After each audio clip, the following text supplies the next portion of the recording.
Hello, everyone, and welcome in to the Friday walkthrough. I'm Carmody alongside Monte Spiller.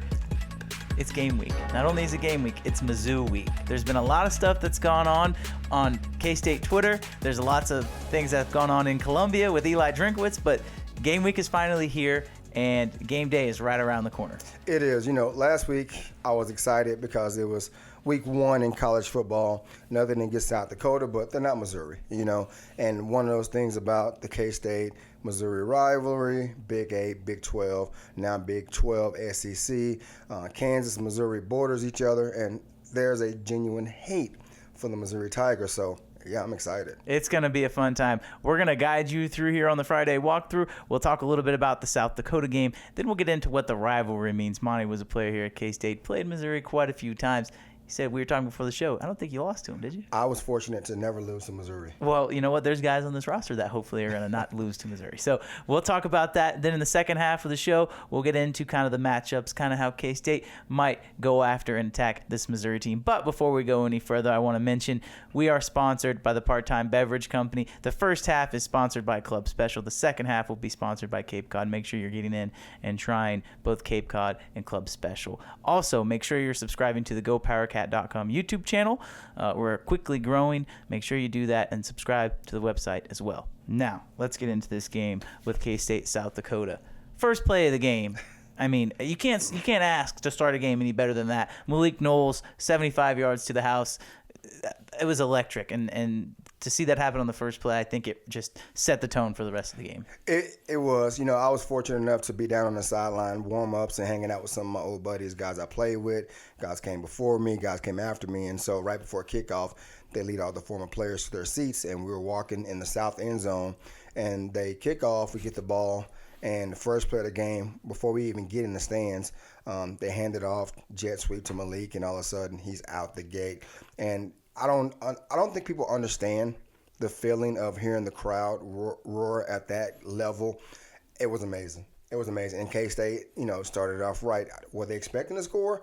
Maybe, but that's a great way to start the game. It just set the tone for the entire game, and I felt like there are so many things that K-State could do on offensively that they kind of held back on. Oh, yeah. But that was the one play where Colin Klein said, we like our look. Yes. And if you go back and look at the film, it was pretty obvious that was a designed sweep. They may have been showing a read play, but that was a designed sweep. They wanted to get Malik Knowles the ball, and I think one thing that really surprised me, just as far as Cade Warner goes, I mean, he's a great blocker, and he had on that play in particular, came down on a crack block and blocked two guys at the same time. If you don't have a receiver who can block on a sweep play or an anytime outside run play, then you're not going to be able to run those plays. So I think Cade Warner, to me, he was the reason why that play sprung. Yeah, Cade he's a wide receiver, but he's a bigger wide receiver. And I'm not saying he's quite tight end status, but he could be a guy you can bring down on the line to block, release, in the flats, whatnot. But Cade has been a physical presence the last 2 years. But one thing I also noticed, and we talked about it in the previous show, how are we going to use Deuce? Mm-hmm. Are we going to put him in a situation to go one-on-one with the backer? Because most teams are going to key him. That's smart football. And Deuce was actually a lead blocker. Yeah.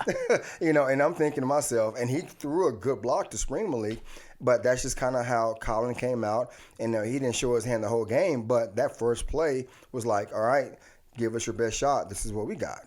It was really cool because I felt like as soon as that happened, all right, they're not doing anything else. They are going to close the book. They're going to resort, and it really felt like they ran inside zone, outside zone, and then maybe a few RPOs. Other than that, it was like very basic in the run game. In the pass game, it felt like, all right, we're going to run a slant. We're going to run a 5-yard out. We're not going to really try and throw the ball down the field.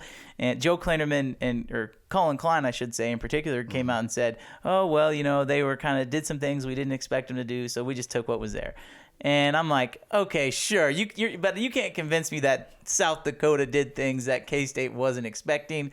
I firmly believe that Colin Klein was just going to get through the game and go from there. Absolutely, and he did a great job of it. And even if there was some truth to it, and there may be a small percentage that they did throw some different things out there personnel-wise, because first game of the year, you don't know what a team's going to bring. You don't have film of the current team. You have past film, but not current film. And South Dakota probably showed a lot more than we did, and we were able to be successful base packages, zone left, zone right, not a whole lot of window dressing, and we moved the ball, effectively. And it's funny at certain times watching the game from the offensive standpoint, Martinez, he had ample time in the pocket. It was, and some of the guys around me joked about it, and they were like, he almost looked uncomfortable because he wasn't used to having that much time. So that was a great observation. Did you feel like overall Adrian's performance? I mean, as far as I'm concerned, I'm still not worried about Adrian Martinez. No. I mean, he did what he had to do, and I've kind of equated it to, he had the training wheels on. It was his first time in Bill Snyder Family Stadium. I get he's a fifth-year senior, but it's his first time in a new stadium. He's played his whole entire career somewhere else. He comes here. There's lots of pressure, lots of expectations, and I felt like the coaching staff said, "Let's get through this game. You can experience it first, and we'll go from there." Yeah, I think what impressed me the most about him, he had the calm about him not to try to make something happen. And a lot of times, if something didn't show right away, guys take off running the ball, try to squeeze the ball in. He didn't. He didn't panic at all from what I saw that game. And that takes a lot because he knew everybody in the stadium wanted to see, okay, what's this guy about? What is he going to do? We know his history in Nebraska. We know what people think about him in Nebraska. They claim that he was turnover prone, but who knows if it was the coaching staff, the play calls, the O-line, if it was him. But he did a great job of not panicking, played a solid game, did what he needed to do, and got the win. It was pretty impressive for me from a standpoint if he wasn't trying to force things. Yes. Like, that was what he was known for at Nebraska. Yep. And so for the fact that he was able to just take what was given to him and understand, hey, I'm up 2 scores. I'm up 3 scores. I don't have to do this. We're playing an FCS team. Like, for fans that want to say, oh, KU scored 55 points and beat Tennessee Tech, like, I don't care. Like, it was like Adrian Martinez did what he had to do, and so I think Colin Klein is going to really open it up this week. We'll talk about that more in the second half, but I want to talk about the defensive side of the ball. Anytime you pitch a shutout, that has to be a good feeling. It is at any level, but especially at the Division I level. If you pitch a shutout, because you realize most teams can penetrate the 30-yard line, and they have a kicker, strong enough leg to make that field goal. And K-State got a shutout game 1 with a back end. When I say back end, the secondary, the safety specifically, they were all new players playing together. And the thing for me as a former safety myself, the physicality of those guys. And I was sitting with my sons at the game, and they could see me get excited whenever the hits were coming. And it was just fun to see. But the thing about it, they're big hitters, but they cover well in space also. And they look like they've been playing together for 4 years rather than 4 days, for their practice week or whatnot. But the defense looked good all together. Guys who you knew were going to play well showed up and did what you expected. To me, the biggest surprise was Kobe Savage. Oh, man. It was impressive. That last name, though. A great last name. I mean, you can't ask for a better last name as a football player. Yeah. And the fact that he was able to come down and absolutely lay the wood on some of those guys, I was genuinely surprised. You don't know what you're going to get. A junior college transfer. He played the last 2 seasons down in Texas, and he comes up here and oh, hey, you're starting the first game. Like, sorry, we're not going to hold your hand. Like, nope, you're going to go out there. A whole new secondary. Guess what? You're the captain. You're the leader. And he did a really good job. And he is a hard hitter. He is. And the thing about it, he does it the right way. A lot of times when guys hit that hard, they usually lead with their helmets or it's the defenseless receiver or runner or whatnot. He did it the right way, and it was constant. It wasn't like a big play here or there. If it was a running back, he came down and hit you. If it was tight end, he came down and hit you. If it was a receiver, he hit you. And every time you could hear the same thud over and over. And the South Dakota guys, they won't admit it, but they were looking over their shoulders when he was coming downhill, and I would too, because he came with bad intentions. And I think that's going to translate to the Missouri game. Like I mentioned, we'll talk more about that and specifically what K-State needs to do on defense in the second half. But, our first show, we talked about Daniel Green being that guy. Now you have a guy like Kobe Savage who's back there in the back end. That just makes Daniel Green even better. So I think that the way the defense played, and something that I also want to point out is I don't know if K-State brought more than 3 guys, maybe like 5, 6, 7 plays, if that. Felt like they were in their base package the whole entire game. They're not going to show anything on defense. We're going to rush 3. We're going to make you beat us. And if you do, then we'll change. But it felt like, for the most part, K-State said, we're going to go with our 3-down linemen, and we're still going to get sacks because guess what? We have that kind of dudes up front. Absolutely. They basically said, this is what we're doing. our dudes are better than your guys. Stop us. And they couldn't. And it's one of those things where they got up early enough where younger guys who normally wouldn't play in a game that early got experience, and they kept it consistent. And a lot of people forget some of the second team and third team guys came in the third quarter, and they maintained that shutout, which speaks volumes about those guys. Because when you're playing a Big 12, you're going to need some depth because injuries are going to happen. Guys are going to get tired. You need a break, whatnot, and you don't want to lose a step when another guy comes in off the bench. You want to keep that same level of intensity and the same level of play throughout the depth chart. So that was huge for K-State for the first game. It was big time. And you talk about depth. You're exactly right, because some of those guys are going to have to play against Missouri. Oh, yeah. I mean, there's going to be things that happen. Missouri's a lot faster, obviously. Yeah. Guys are going to get hurt. It's going to be warm outside. The possibility of cramping is a thing, right? Yeah. Guys' helmet pops off. Guess what? You're going into. So there's so many different scenarios where these guys are going to be forced into action. And so to get them out there in the first game is, I think, very important. But, again, they got Missouri on Saturday. Yeah. So as we transition here, this has been a rivalry, and we talked a little bit about it to end the show last week. This has been a rivalry that has not been played in 11 years. The only person affiliated with K-State football who was even around the program then was Colin Klein. Yeah. He's the offensive coordinator now. He was the quarterback on that team in 2011 when K-State won. This rivalry means so much, but when you played at K-State, what did the Missouri rivalry mean to you? It's kind of tricky because with the Missouri, when I played, I was in an era when Nebraska was Nebraska. And so they were kind of our big game every year. We were beating everybody else. KU was KU. Honestly, KU was a team where we would dominate them. Third quarter, the second and third team guys would be in. They knew it was coming. Sounds familiar. Exactly, right? So it was a rivalry to a certain extent. And we would get up for it because it was KU. But Nebraska was our big game because we hadn't beat them in so many years. They were dominant. They were the top team in the Big 8 and the Big 12 for so many years. And then Missouri also was a good team. And with being a bordering state, that rivalry existed. The only thing about it, and it's kind of funny because KU hates Missouri, I think, as much as K-State hates Missouri. Yeah. So it was kind of something we had in common.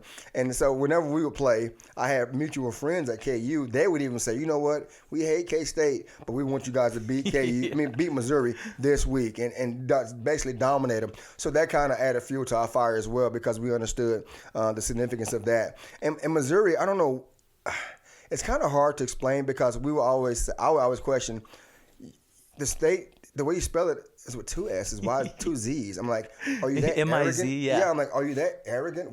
What's the purpose behind it? I never did the research of it, but it just gave us even more reason to put the hammer down against them and get ready for it that week. So, yeah. I think, and part of it has to do with, like, a lot of those, Missouri's recruiting hub is St. Louis. Absolutely, yeah. And if you're from, you're from the city, if you're from way across the way and you think you're going to just go and play these little Kansas kids, like, surely there's part of that there, too, I would think. I don't know. I just think this game is huge for a lot of reasons, but getting the rivalry back is important, not only to fans, but there's some players on K-State it's important to. We talked to Deuce Vaughn, and he talked about Felix Anyudike Uzama. He's from Lee Summit. Yep. Commits to K-State. After he's committed to K-State, Missouri tries to offer him. I mean, it's got to be personal for some of these kids who play for K-State that are from Missouri. I would take it personally because, honestly, K-State offered him, and thank goodness he came to us. But it's basically Missouri said, okay, you're good, but you're not good enough. Yeah. And then all of a sudden K-State offers, like, wait a minute. Okay, K-State wants you, so you must be something special. And a lot of those kids do take it personal, as they should. Me being a Texas kid, UT didn't offer me. They had some interest, but they didn't offer me. And I wasn't a UT fan growing up. I was an A&M fan per se. But it's one of those things, when we played UT, it meant more to me. Because, like, you know what?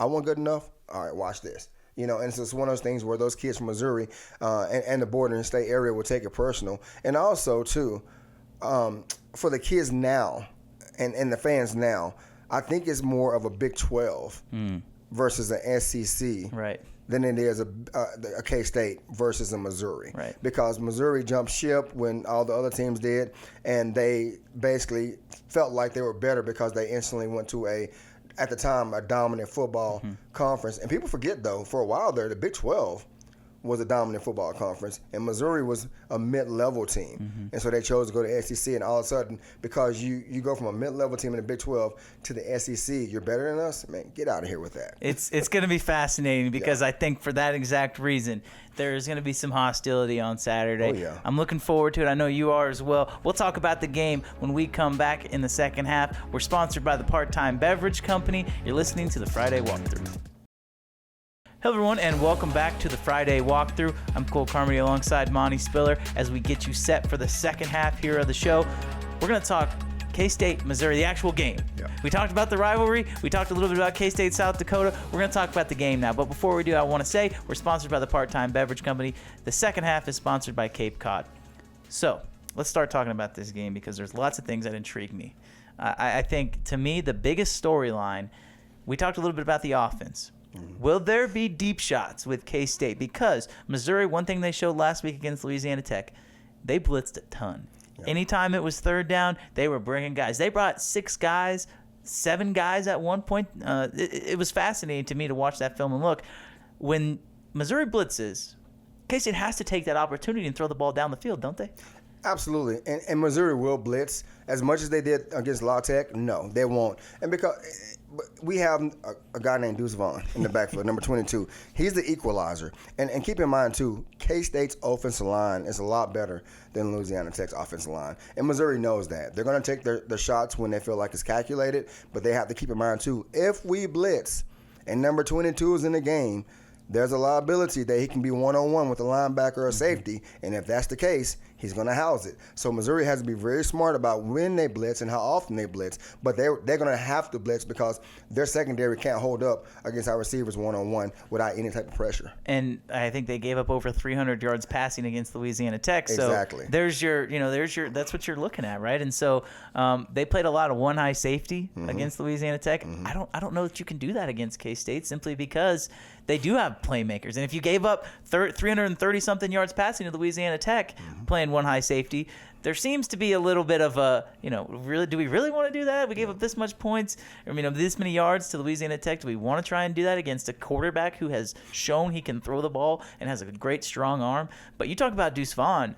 To me, if you blitz and Deuce Vaughn gets by that initial line, he's gone. It's a touchdown. And if it's not a touchdown, it's in great field position. And you come back with Martinez being a running quarterback, and then Giddens, he came in, and I'm not sure how many yards he averaged, but this first 3 or 4 carries, it was at least 7 yards per carry, if not more. And he's a big body, and he proved that he can play with anybody. And it's one of those things where if you do play one high safety, that means you probably have more guys in the box, which is fine. But you'll realize quickly that you have to play 2 high safeties, have another guy deep, and in that case, K-State is going to run the ball until you revert back, to 1 high. And at that point, it's pick your poison. Missouri's a good team. Don't get me wrong. They play big boy football. They have quality athletes, but I think we match up better offensively against them defensively than they did against La Tech. So K-State has the advantage going into the game. We didn't show a whole lot against South Dakota. I'm anxious to see what Colin does opens up. I wouldn't be surprised to see him come out of empty. With Deuce as a receiver. We talked about it before. With Deuce as a number 2 or number 3 receiver, come out of empty and then go from there. I think I've said this. I think I wrote this somewhere, but I think K-State's going to come out and try and take a shot. Yeah. Because Missouri's not expecting it. No. They're expecting you to just run between the tackles, do your little read option, do what you think that they're going to do. So do the unexpected. Take a shot down the field. That's kind of what I see happening. 2 guys to watch on the Missouri defensive side. Joseph Charleston, he's a safety. He's a Clemson transfer. Yes. He had 2. I think he had an interception. Almost had 2 last week. So that's a guy that K-State needs to account for. Another one, probably their best player, Florida transfer, is the edge player Tyrone Hooper. He's a guy that has played linebacker. He's played a little rush end. He can do a little bit of everything. And one thing that Missouri did, which I'll be fascinated to see if they continue to do this, looked like for the most part they were lining up either in a 4-man front or they would walk Hooper up and kind of hang him over the edge. And then when it'd be third and long, they'd bring in their dime package, they'd bring in their nickel package and go to a 3-man front. I'll be curious how fast K-State wants to play.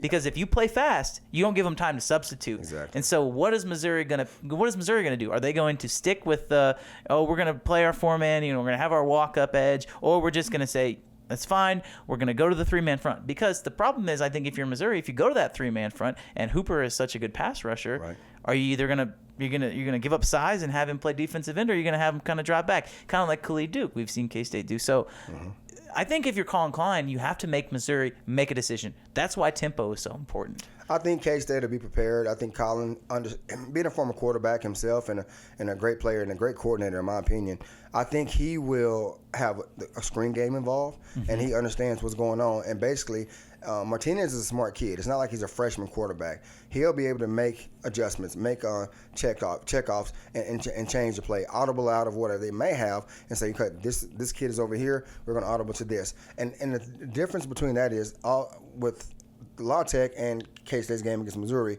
I think K-State showed in the bowl game that they can run the hurry-up offense. Yeah. And people forget about that. That was Colin's kind of his audition to be the offensive coordinator. And they ran a hurry-up offense, and they did it successfully.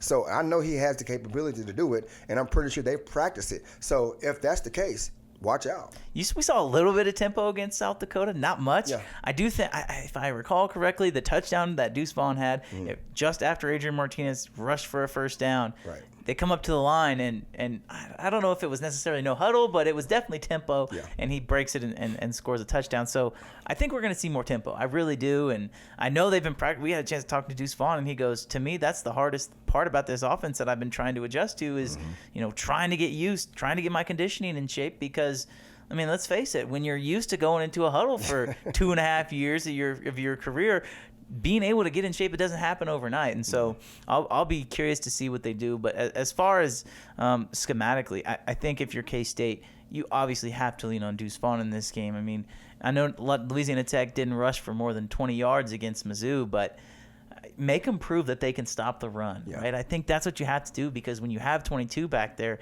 I mean, he's a game changer. He is. And anybody who knows football understands you have to establish the run game to some extent to be successful in the pass game. And a lot of times, and when people say run game, most people think handoff right, handoff left. A jet sweep is a run game. A screen is a run game.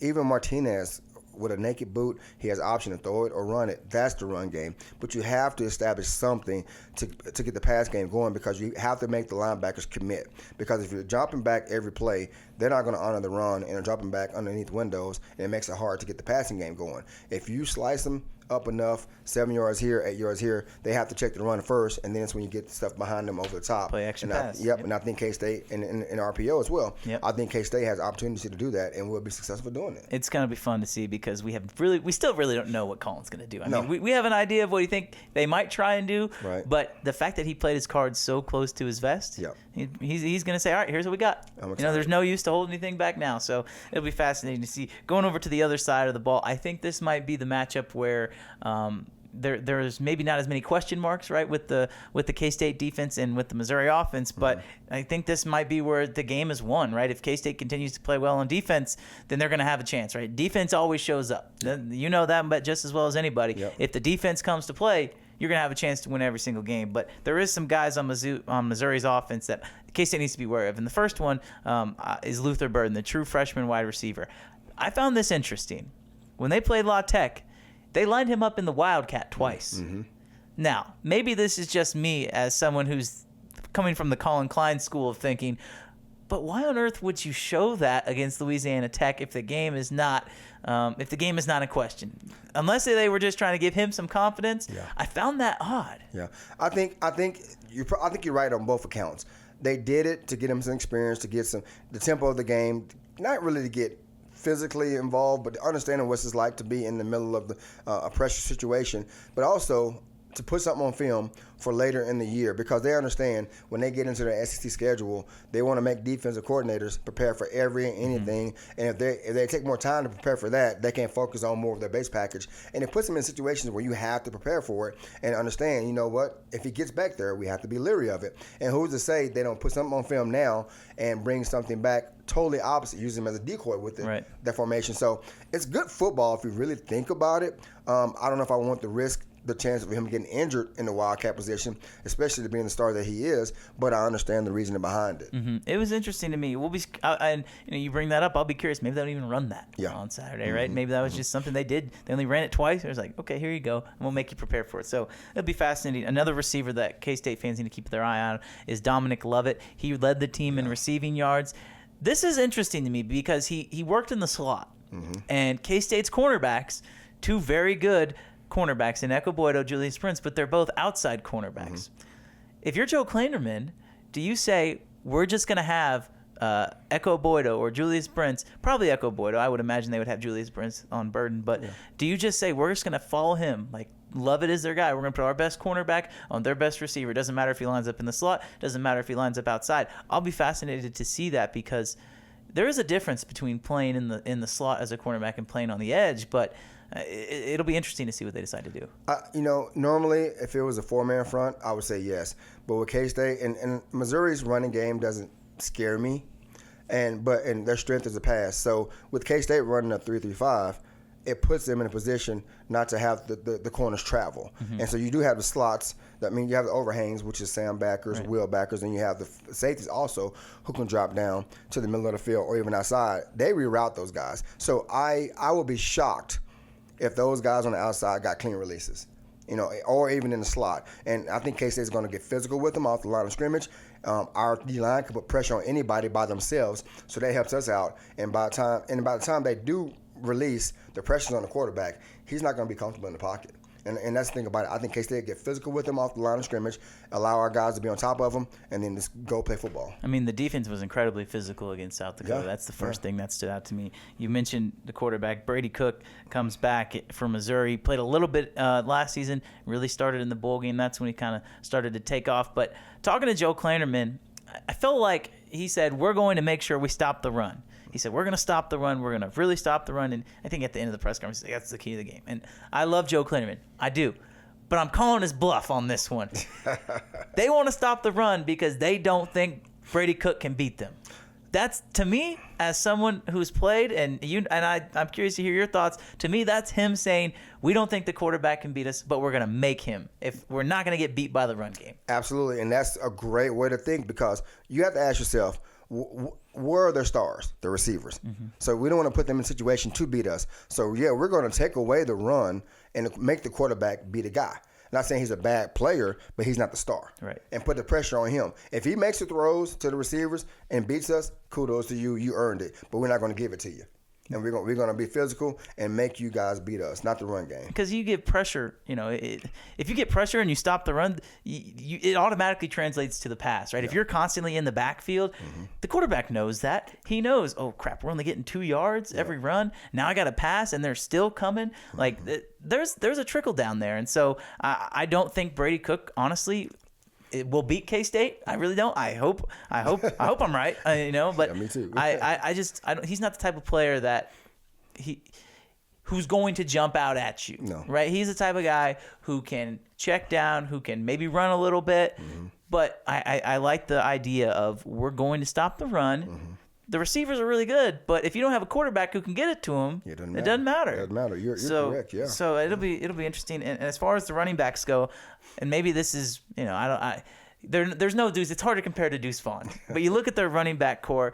Eli Young is listed as the starter on the depth chart, but I think he had like 3 carries on Saturday. And then they have Division II transfer Cody Schrader. He was the leading rusher at Truman State in the MIAA last year. Now he's made the jump. He's playing at Mizzou. And then they have Nathaniel Pete, who K-State saw when he was a running back for Stanford. So there is some guys that have some local ties or K-State might be familiar with at the running back position. But again, I'm excited for this defense because they played so many guys. That just means the guys are fresh. Yep. That just means they're fresh and they'll be ready to go. Absolutely. And I love what Coach Klanderman and other coaches and the coach staff have done in the last 3 or 4 years. They've rotated a lot of guys. Some names I don't even recognize, and they get like significant playing time at critical times of the game, not just mop up duty. It's like a 2-point game or a 10-point game, and they're in there and they're making plays, which allows us to continue to be better, because if something does happen, injury, somebody's tired, the next guy up is ready to play. And I think K-State, as far as that too, those same guys that are playing significant minutes are also starters on special teams. Yeah. And they're making plays. K-State special teams continue to be very special. We blocked another punt. We haven't talked about that yet. I know, last Saturday. And this is one of those things where when it happened, I was happy, but I expected it. Yeah. I expected. I said, will we block one? Well, we should have blocked two, actually. And I said, when it happened, and when he blocked, I said, we'll scoop and score. And sure enough, we did. And we called that. You called that last week. You're like, special teams going to make a big play. And they did. So special teams, defense, offense, all will have to be critical if K-State wants to beat Missouri on Saturday. As we wrap it up, we're going to get into our pick segment. We were close. Yeah. 41-13, I think is what we said. Yeah, 42-14, something like that. We were gracious to South Dakota, but first game, so. Yeah, you gotta be nice to them. I'll let you go first. Who do you have winning on Saturday, and what is your score? Well, obviously I have the Cats winning. I'm going to say 28-14. Okay. 28-14. I think with an 11 o'clock game, and Manhattan is good. The student section, the community. This is the city of Manhattan. We're good about morning games. I don't know what it is, but we're good about that. And the place is rocking early. And I don't think Missouri travels well as far as playing road games from their histories. So I think it means more to us than it does them. Mm-hmm. And I know they're going to give us a good fight, but it's one of those games for us. It's a game that not really catapult us to a different level, because honestly the ranking doesn't matter to me right now. But to play a quality team the second game of the year is important.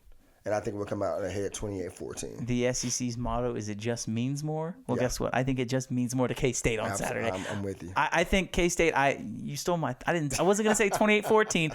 I'm going to say 31-17. Okay. So we're going to add two more field goals in there. The spread, I think, is like 7.5, 8, depending on where you are. Right. I've said K-State's going to cover. So, again, I think they do. We both think K-State comes out of Saturday with a win. That's Monte Spiller. I'm Cool Carmody. Thanks everyone for listening, watching, wherever you may be. This has been the Friday Walkthrough, sponsored by the Part-Time Beverage Company. Make sure you're subscribing to the GoPowerCat.com YouTube channel. Make sure you're subscribing to GoPowerCat.com, and we will see you next Friday.